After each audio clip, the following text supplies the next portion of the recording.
Clearly, Leviticus 16 is a high water mark.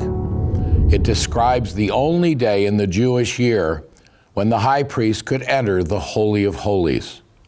It was also the day when all accounts were to be settled, beginning a new year of God living among his people. Let's briefly outline the chapter. The high priest was to select a bullock for a sin offering and a ram for a burnt offering. He would bathe himself and dress in his all-linen outfit, verses 3 and 4. 2 goats were also taken, one of which was determined by lot to be a sacrifice, the other a scapegoat, verses 5 to 10. Then began the sacrifices. He would offer a bull for himself and his family, verses 11 to 14.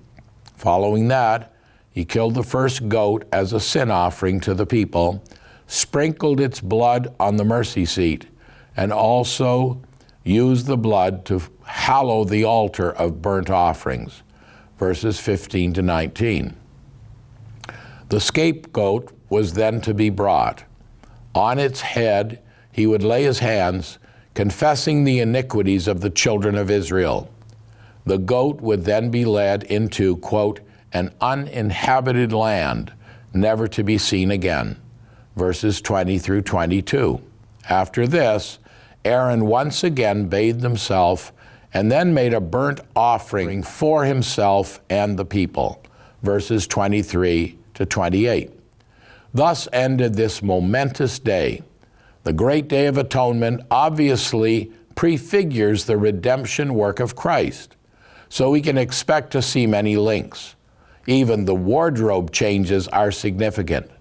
Aaron on this day was to lay aside his garments of glory and beauty, wearing only the simple garb of white linen. Quote, he shall put the holy linen tunic and the linen trousers on his body. He shall be girded with a linen sash, and with the linen turban he shall be attired, verse 4. Similarly, the Lord Jesus laid aside the outward display of his glory and beauty to come on his saving mission for us. Isaiah would write of his coming, quote, when we see him, there is no beauty that we should desire him. Isaiah 53:2. Like those holy linen clothes, there was a beauty in the life of Christ, what David would call the beauty of holiness, Psalm 29:2. But it wasn't what they were looking for. Of his glory, he would pray at the end of his earthly visit, and now, O Father, glorify me together with yourself, with the glory which I had with you before the world was. John 17:5, which is exactly what the high priest did in a figure. After the sacrifice was complete, laying aside the linen garments in Leviticus 16, verses 23 and 24, and taking up again his high priestly garments, having finished his atoning work. Oh, the glories and beauties of our great high priest now. Let's think about the Day of Atonement's future fulfillment.